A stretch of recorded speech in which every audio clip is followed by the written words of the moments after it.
दोस्तों नमस्कार। सोने की चिड़िया तो है भारत, कीमत लगाइएगा तो आपकी आंखें चुंधिया जाएंगी।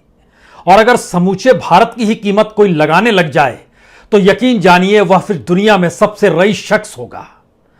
इस दौर का एक अनूठा सच है कि हर चीज को मोनेटाइज कर दो। इस देश का एक अनूठा सच है, जहां गरीबी है, जहां मुफलिसी है, जहां भूख है, जहां मौत है, वहीं से सबसे ज्यादा कमाई कॉरपोरेट की है। वहीं से चुने जाने वाले सांसद सबसे रईस होते हैं। और इस देश के भीतर में कैसे मुनाफा बनाया जाता है, कैसे कमाया जाता है, कैसे सत्ता पाई जाती है, और इन सब के बीच आइए कुछ लकीरों को खींचते हैं। इस देश के दो बड़े स्टेडियम, उनकी कीमत 11,000 करोड़ रुपए। जी, यह नेशनल स्टेडियम है। इस देश के लगभग 9 पोर्ट्स और उसके इर्द गिर्द का पूरा इंफ्रास्ट्रक्चर, कीमत है 13,000 करोड़ रुपए। इस देश के लगभग 25 एयरपोर्ट, कीमत है तकरीबन 21,000 करोड़। इस देश में माइनिंग यानी 160 कोल माइनिंग और उससे जुड़े हुए जो 761 ब्लॉक हैं, उनकी कुल कीमत है 32,000 करोड़ रुपए। इस देश के भीतर में अलग अलग जगहों पर किसानों का अनाज रखने के लिए जो गोडाउन्स या जो वेयरहाउस हैं, उसकी भी कीमत है तकरीबन 29,000 करोड़ रुपए। इस देश का जो टेलीकॉम सेंटर है, टेलीकॉम सेंटर के बीच में जो भी आपको भारत नेट सर्विस दिखाई देता है, जिसको तकरीबन 2,86,000 किलोमीटर तक अपनी तार को बिछाना है, उसकी कीमत है तकरीबन 39,000 करोड़ रुपए। इस देश के भीतर में जो गैस पाइपलाइन है, वो अलग अलग तरीके से सरकारी कंपनियों के मातहत है, जिसमें GIL है, जिसमें HPCL है, जिसमें IOC है। वह भी, उसमें भी तकरीबन 12,000 किलोमीटर, उसकी भी एक कीमत है और वह तकरीबन 46,000 करोड़ की है। इस देश में जो पावर ट्रांसमिशन है, पावर जनरेशन है, जिसको NHPC करता है, जिसको NTPC करती है, जिसको इस देश के भीतर में दूसरी तमाम सरकारी कंपनियां करती हैं, उसमें भी अगर 5,000 मेगावाट के हाइड्रो, सोलर या फिर विंड पावर को अगर बेच दिया जाए तो उसकी कीमत आएगी तकरीबन 1,00,000 करोड़ रुपया। और अगर रेल में अगर 400 स्टेशन, 1,500 रेलगाड़ियां, रेलवे ट्रैक, कीमत तकरीबन 1,50,000 करोड़ रुपए।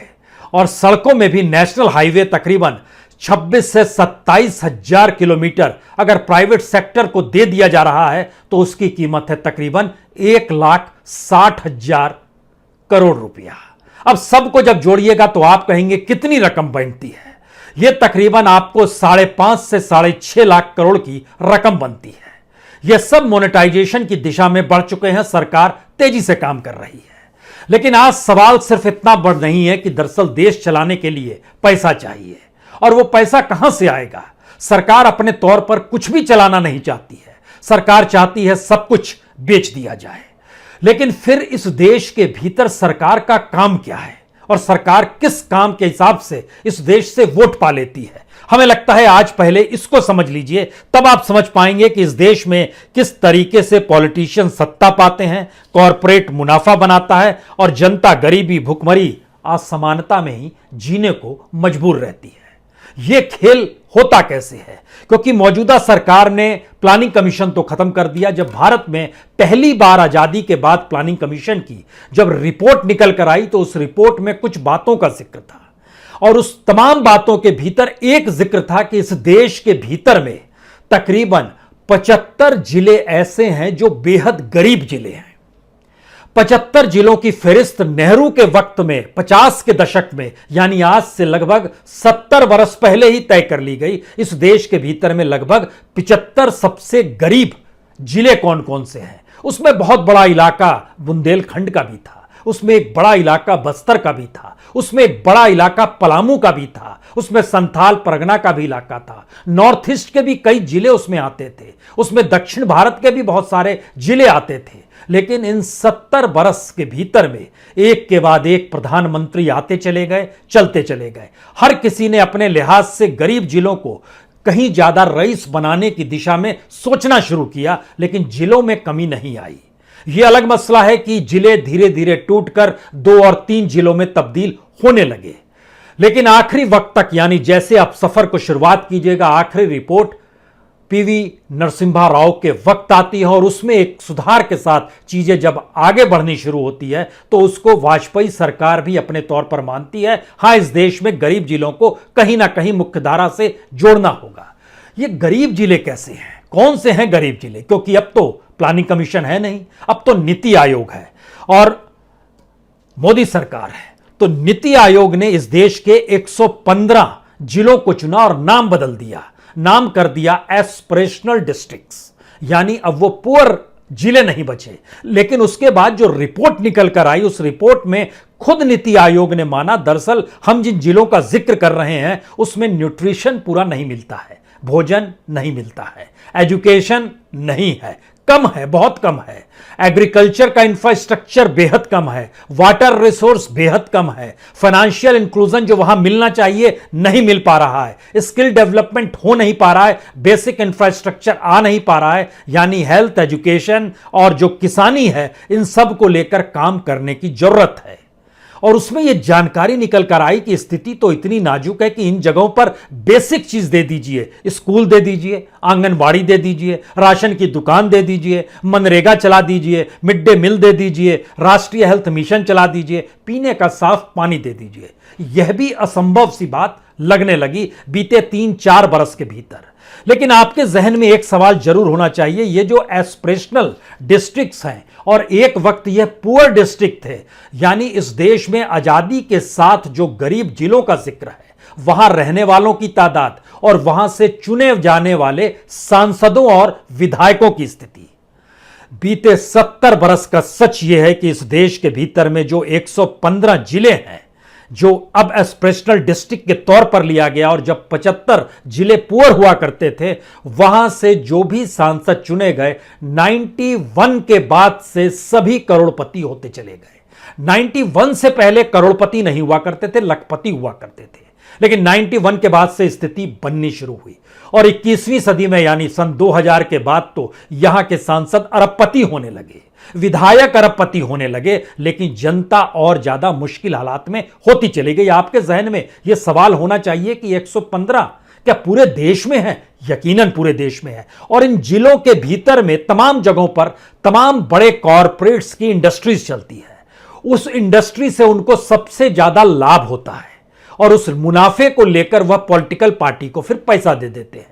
यह एक साइकिल चलती रहती है और इसमें गरीबी, मुफलिसी, भूखमरी, मौत, यह सब कुछ इन तमाम एस्पिरेशनल डिस्ट्रिक्ट के भीतर का एक अनूठा सच है जो इससे पहले गरीब जिले हुआ करते थे।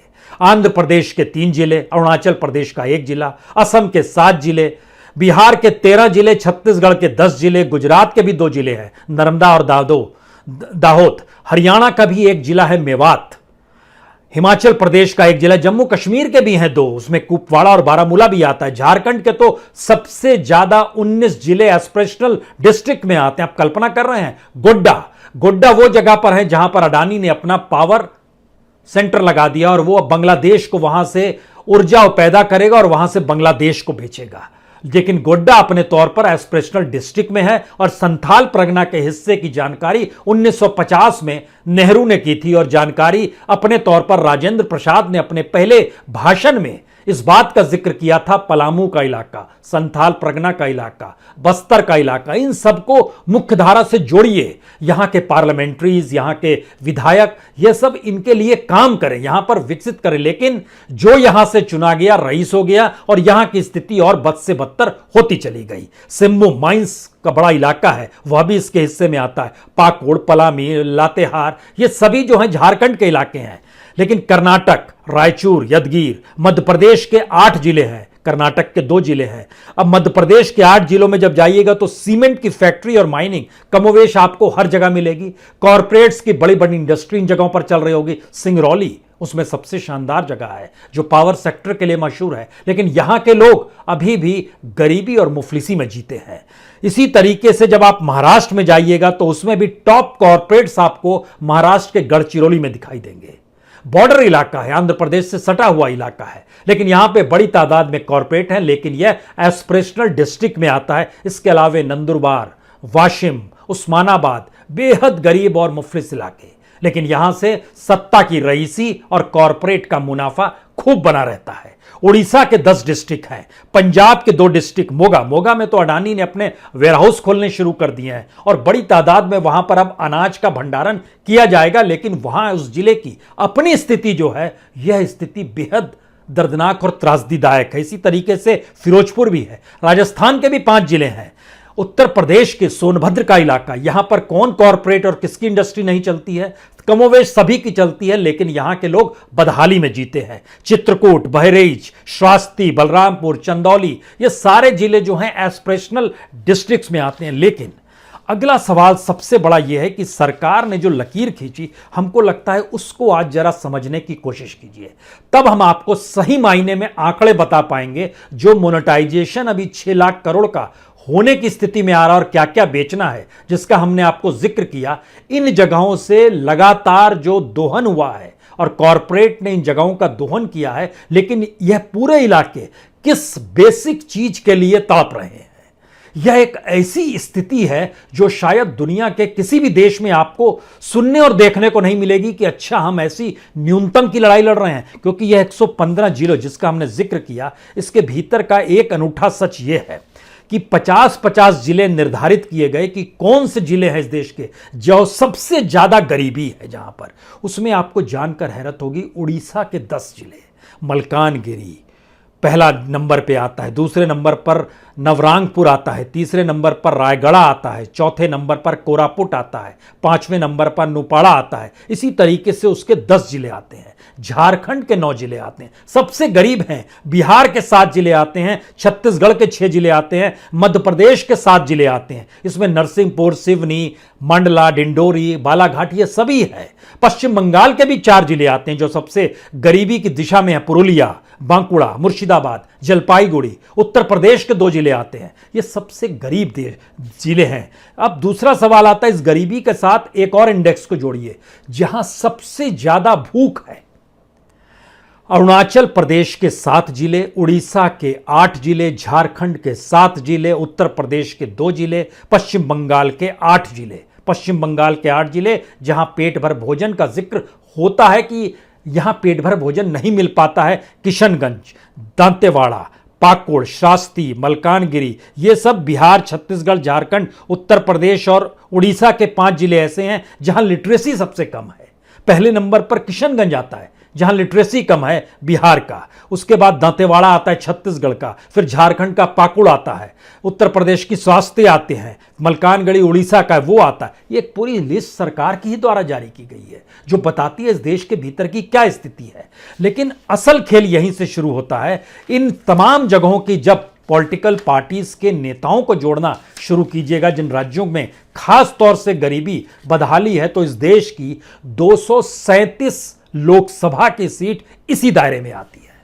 अब आप कल्पना कीजिए कि इस 237 सीटों से के दायरे में जो इस देश के लोग आते हैं, जब वह जिस न्यूनतम परिस्थिति से लगातार 2-2 हाथ कर रहे हैं, और सरकार ने अपनी रिपोर्ट न्यूनतम की क्या बताई है हम आपको यह बताएं, उससे पहले एक अनूठा सच जान लीजिए।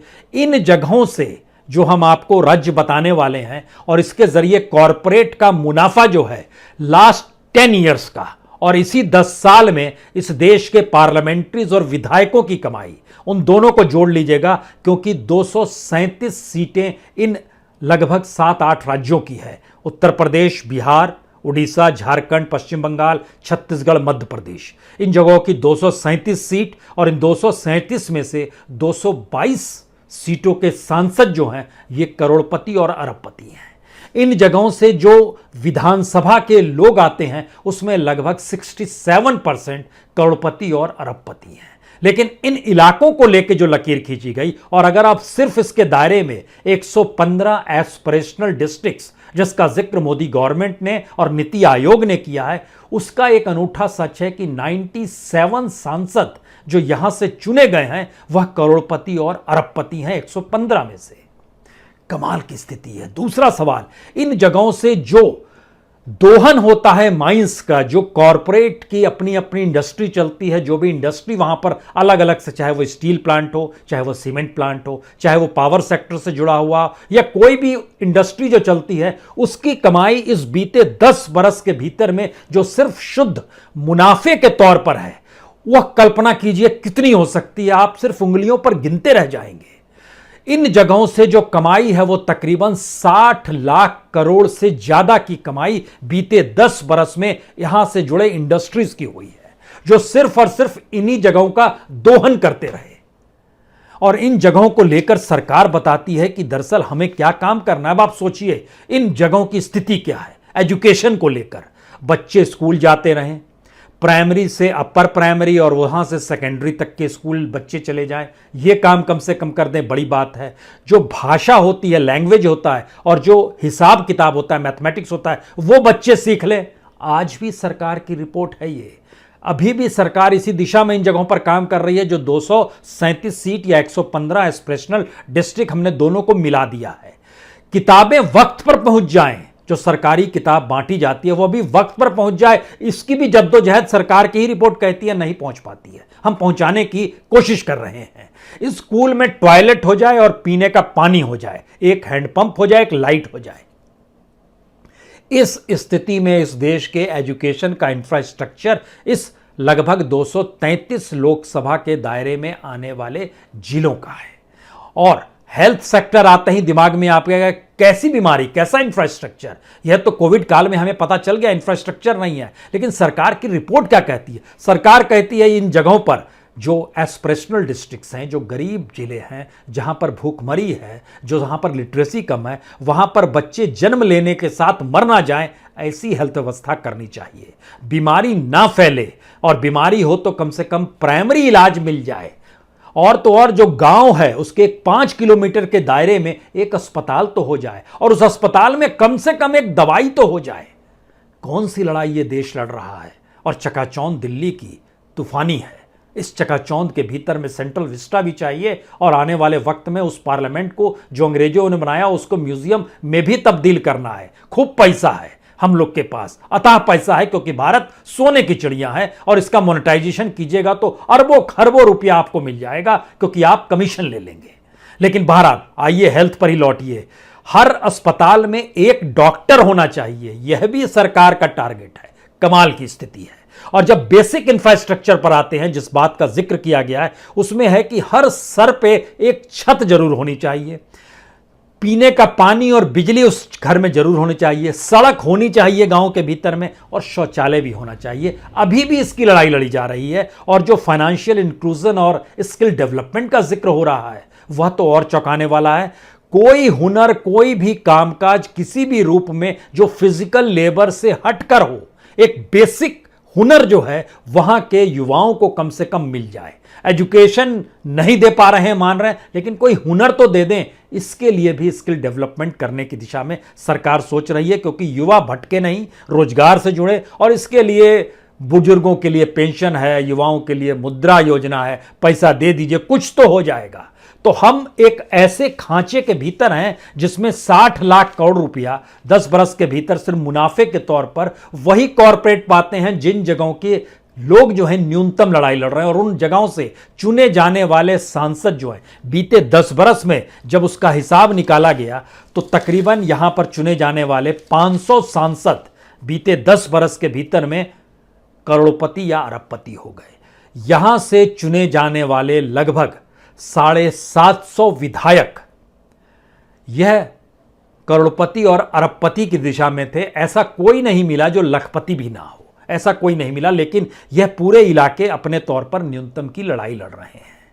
सवाल सिर्फ इतना था कि इस देश के संविधान को बनाते वक्त भी यह सोचा गया था कि इस देश में तमाम जो पिछड़ा तबका है उसको हम किसी भी हालत में मुख्य धारा से जोड़ने का प्रयास करें और मुख्य धारा में जोड़ दें। और यह प्रयास धीरे धीरे ऐसी दिशा में लाकर देश को खड़ा कर गया है जहां पर कोई सहमति इस देश के भीतर में मुख्य धारा से जोड़ने की नहीं बनती है, बल्कि किसी भी तरीके से उस मुख्यधारा से कट जाए वो और सरकार और सत्ता पर निर्भर हो जाए, पॉलिटिशियन के सामने गिड़गिड़ाता हुआ नजर आए, हम कोई इंफ्रास्ट्रक्चर नहीं देंगे, इसका सबसे बेहतरीन नमूना 2020 और 21 में ही संयोग से नजर आ रहा है, जब लॉकडाउन का पीरियड, महामारी का दौर। आप कल्पना कर रहे हैं कि इस देश में लगभग 77% बच्चे ऑनलाइन पढ़ाई नहीं कर पाएंगे क्योंकि उनके पास इंफ्रास्ट्रक्चर नहीं है। यानी सिर्फ और सिर्फ इस देश में 23% बच्चे ही ऑनलाइन पढ़ाई कर पाने की स्थिति में हैं।